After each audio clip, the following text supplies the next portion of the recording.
Գյուղի ծայրին սպիտակով ներկված տանն են ապրում Ալինա տատն ու Էվո պապը։ Լալվարին նայող փոքրիկ գեղեցիկ տունը, որ շրջապատված է ծիրանենիներով ու թթենիներով, հեքիաթային տնակի է նման իր գույնզգույն ծաղկանոցով ու խնամված կակաչներով։ Ամբողջ գյուղում ասում էին, եթե ուզում եք իմանալ, թե ինչ է իսկական սերը, գնացեք ու հանդիպեք Էվոյին ու Ալինային։ Արդեն 56 տարի իրարից անբաժան ամուսինները երջանիկ են։ Միայն թե արի ու տես Էվո պապի մինչև վերջերս կաղնուպես պինդ առողջությունը կարծես մի փոքր ընչի։ Ճնշում ունենք էլ դուսուս, կարանք եմ էլ չապեմ ճնշումը չեք էլ հավատա որ այդքան է։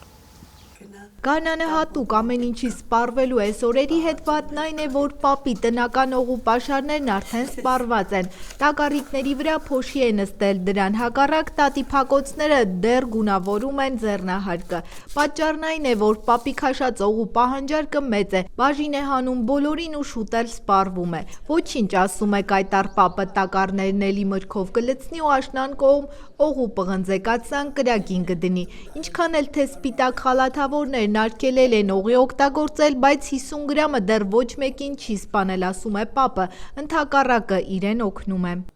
Եթե տես բաներին այս ուտել էլ չի կարելի, չգիտեսին։ Բժիշկի ասավ, յուղոտ բան չուտես, օղի բան չօգտագործես, չգիտեսին, ասյալ եթե սրան լսեմ չկարելի է։ Ցես տենենց յուղոտ բան ձեռս էլ չին գնում, բայց եթե գնի անպայման չեմ էլ հրաժարվի, բժշկին չեմ լսի, բայց օղի թորում ենք ունեմ արաղ, էլ դուսուս։ Սանահինի այս գեղեցիկ տան միակ բնակիչներն են ամուսինները, ամբողջ կյանքում ապրել ու աշխատել են Երևանում, 2006-ին տեղափոխվել են գյուղ, հայրական տուն ու չեն փոշմանել։ Էվո պապը 40 ու ավել տարի աշխատել է որպես ավտոբուսի վարորդ, ինքը ջահել, աշխատանքը սիրել է, աշխատավարձը բարձր, մի խոսքով ապահով ու երջանիկ կյանք։ Լյուբոլ էր, ռուբլին աշխատել է հեշտ էր, իսկ հիմա մի ռուբլով եկակի կարայր բանման առնես, իսկ հիմա ինչ կարաս առնես կամ 1000 դրամով կամ 2000-5000-ով, ոչ մի բան, երկու պաշխադեղ կառնես, մի 5000-ով էտա վերջ։ Էվո պապն 84 տարեկան է, եթե ճնշումը չլինի, ոտքի հետ եկող չի լինի։ Միայն թե վերջերս ավելի սնահավատ է դարձել, հավատում է վատ աչքին։ Նրանք, ովքեր զարմանում են, որ 56 տարի ամուսինները միասին են, անխռով ու երջանիկ զարմանում են, հիանում, բայց հենց այդ հիացմունքի ժամանակ էլ աչքով են տալիս, նկատում է պապը։ Այդ աչքով տվել կարող էլ չդիմանանք, մեկս ու մեկս գնանք պապերի մոտ։ Սեն ապրել եմ ես իմ կյանքը գնամ էլ թողեմ երեխեքը լավել են, առողջել են։ Էվո պապն առավոտներն արթնանում է արևի առաջին շողից ու քայլում դեպի այգի, Ալինա տատն էլ ներսում նախաճաշի պատրաստման գործով է զբաղվում ու ամուսինների ամեն օրը սկսվում է նույնքան խաղաղ, որքան ամենաբարի հեքիաթում։ Միայն թե երեխաների ու թոռների կարոտն է խեղճացնում։ 3 երեխաներից 2-ն արտերկրում են, կարոտն անսահման է։ Եթե կարոտ ես մնում բոլոր դեպքերում, կարոտը շատ վատ բան է, երեխի դմարը օրինակ իմ հասակի մարդը, ընչի իրա թորնիկի ձեռից բռնած դուրս շգա, հայատ, թաղակ, մարոժնի բան և այլը կարուսել կամ ինչ-որ մի բան, չգիտեմ ես իմ, անիմաստ ապրում ենք, շատ տխուր ու ցավալի է,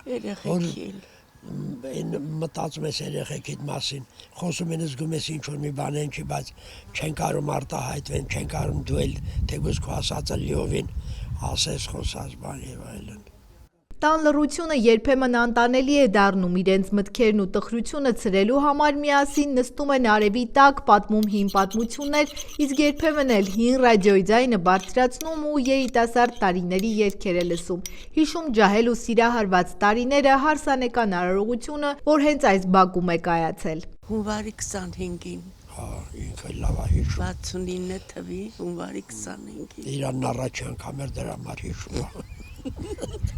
Ժամանակ սաբաբի միջոցով ամուսնանում հավանում էին, բայց մինա մեր ճարածը չի էլ հավանել։ Շատ լավն էր, և ժողովուրդն էր լավ, և աշխատանքը կար ամենակարևորը, և ամեն քայլափողին պիվի բուտկեք կային, տո չգիտես ինչ էր կային, ուտելու տեղեր կար, շատ էժան և լավ։ Շատ դժվար է էլի, տուն չունեն, իսկ այն վաղ то ես իմ հազար ձևի բաներ կար, Կոմսոմոլսկի հարսանիք էին անում, կվարտիրայի բալանին տալիս էին, գնում էիր աշխատում մի հատ գործարանում բանում կվարտիրան ձերի տալիս էին, բան, իսկ մի փողով անես գումարներ, ես չեմ, այդքան փողը դնեն առաջ, ասեն քոննա կխելագարվեն, դա ոչ հաշվել կլու, դա ինչ գումար է, դա այդ գումարն էլ դա ես Էլի եմ ասում, դա չեմ կարող պատկերացնել մի կես մեշոկ կլի, թե մի մեշոկ էր, շատ և աշխատանքներ հեշտ, և ապրելներ հեշտ, և հանգստանալներ հեշտ, տարվա մեջ գիտես որ մի ամիս արձակուրդ ունես, բուլետին հլա, եթե մի քիչ մի ստից էլ ճակատը ծաղում էր գնում էր բժշկի բուլետին էին գրում, մի շաբաթ նստում էր տունը, իսկ ինչ բուլետինի, եթե աշխատանք ես շարել փորձի մի ժամ ուշացի Ինչ մի ժամ 10 րոպե ուշացի, դուրը վարոտը կփակեն դավայ, նա կարող է մի հատ սիլլեն նոր ուղարկել, բարի ճանապարհ։ Հիմա է որ ջահելները տուն տեղ չունեն ամուսնանալուց հետո էլ դեռ տարիներով սեփական տանիք ունենալ չեն կարողանում։ Դա էլ է չամուսնանալու ոչ պակաս պատճառ, շարունակում է պապը։ Այսպես շարունակվում է տատու պապի կյանքը հուշերով, բայց նաև երազանքներով։ Մարդը չգիտես երազանքներ այնքան կունենաս, անհարմարել եմ զգում ասեմ։ Պետք չի, երազանք։ Ուզում եմ մենակ բանը չհիվանդանամ մահից առաջ, գնեմ անկողին բան, սենց ոտես վրա էլ գնամ։ Պապի նման օրինակ զրույցները նաև դրսում ապրող զավակների զայրույթն են հարուցում։ Հազար ու մի անգամ տաք Հունաստան են հրավիրել երեխաները մշտական բնակության, գնացել եկել են, այնտեղ ապրելուն դեմ են։ Բարկանում է պապը, որ չի ընդունում եվրոպական ու իր համար անընդունելի բարքերն ու այստեղ Հայաստանում է հարսնացուներ փնտրում այնտեղ ապրող թոռան համար։ Դեռ իր աղջիկ ընտրելու ժամանակ համագյուղացի ծերուն ու խորհուրդը ականջի հետև չէր գցել։ Գնացել ենք, բան եկել ենք մի քանի բայց եմ գնացինք 5-6 անգամ։ Չէ, գիտես այն կրանտը բացում էր ջուրը հավեսով գալիս էր, ուզում էր դնում էր բերան դու փոշման թե դա ջուր, ուղղակի թաց էր այդ ջուրը, թե չէ նա ջուր չէր։ Բայց մեր ջուրն ընդեղի ջուրը մեկ է։ Իրիկներ օրինակ ես շատ եմ նկատել, այն աղջիկներ կան մի ինչև առավոտ գնում են բարերով նստում ջահել երեխեք ոչ թե աղջիկ։ Չիս ասում էլի, բաբերոզն էլ պաստա բերանները, չգիտես ինչ։ Դա ինչ դրված կա լավ, ոնց որ ասած մեր գյուղած մեկը կար ասում էր բանջարան, ծաղկանոց եմ մտնում բանջար պոկեմ, հիմա մերնադերի, եթե ուզում ես ընտրես դի լավ ընտրես։ Հարսու կեսու շատ լավ են կեղես շատ, մեզ թերթի են տվե դաժը, տենց սիրել ենք իրար, հարգել ենք, ալավեր դու խմբագրությունից, շատ սիրել եմ իրան, ինքն էլ ինձ շատ սիրել, շատ լավ ենք եղել։ Հարս կեսուր ոսկե հարաբերությունների մեջ պակաս ներդրում չի ունեցել նաև Էվո պապը, որ ջահել տարիներին տատին մի թթու խոսք էլ չի ասել։ Միայն թե հիմա օրծերության այնպես թեթև վեճերի առիթներ մեկ-մեկ լինում են։ Իրար միս ուտելով, իրար հետ մի օր վիճելով, մի օր կռվելով բան։ Դա առանց այդ վիճաբանության չի լինում, չգիտեմ։ Ինչ էլ անի դուրս չի գալի։ Չեմ ինչ որ վիճի, որ իմ խազի լավ, կամ ուղեղը շատ զարգացած, կամ ինչ որ ես լավն եմ, կամ Ջահել ջիվան տարիներին պապը խանդոտ ու տաքարյուն էր տիպիկ սանահնեցի, ամբողջ օրը կռիվ գալմուղալի մեջ էր ասում է, բայց սանահնեցիների ավելի շատ անունն է դուրս եկել ասում է, պակաս կռվարար չէին նաև օձունցիները։ Չէ ասում, խշտեմ թե ծկծկոր եմ։ Բայց սանահնեց ոնց մասին ինչ են ասում։ Սանահնեցիք դե չգիտես սա կիրտ գրագետ մարդիկ են եղել։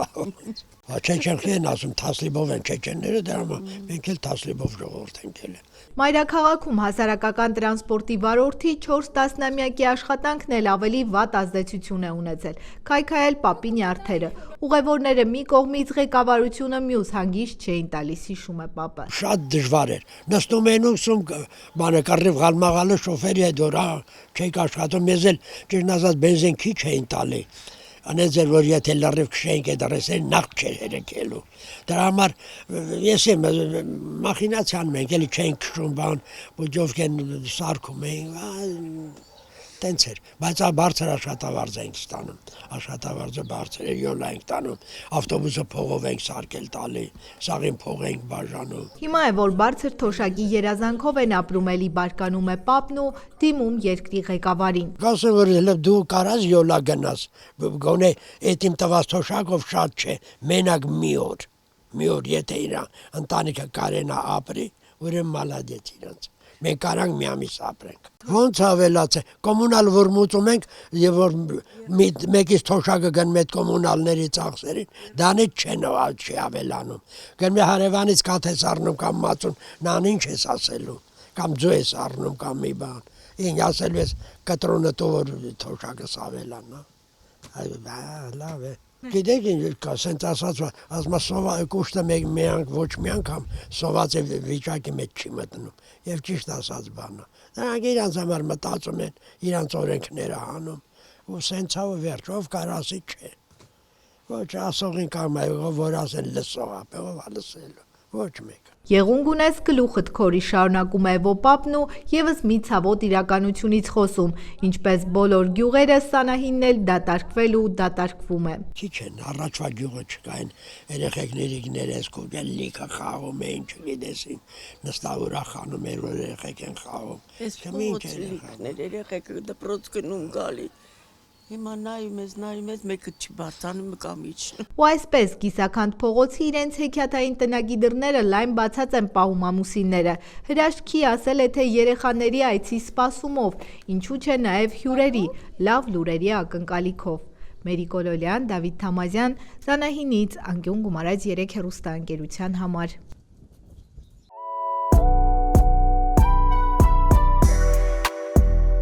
Անկյուն գումարած 3 հեռուստաընկերությունը շարունակում են ընդունել հայտարարությունների, գովազդային հոլովակների պատրաստման եւ հեռարձակման պատվերներ։ Ցանկացողները կարող են պատվիրել նաեւ ձեր հարազատների, ծնողների եւ զավակների մասին դիմանկար ռեպորտաժներ։ Սփյուռքի մեր հայրենակիցները կարող են պատվիրել հայրենի գյուղի եւ եզերքի մասին հեղինակային տեսանյութեր։ Շուրջ 120,000 բաժանորդ YouTube-ում եւ սոցիալական տարբեր հարթակներում։ Առավելագույն դիտումներ, որ կարող են ձեր գովազդն ու հայտարարությունները հասանելի դարձնել ավելի քան 600,000 մարդու։ Վաճառքի, գնումների, ծառայությունների մատուցման աշխատանքի հրավերների համար մենք կլինենք ձեր լավագույն գործընկերը։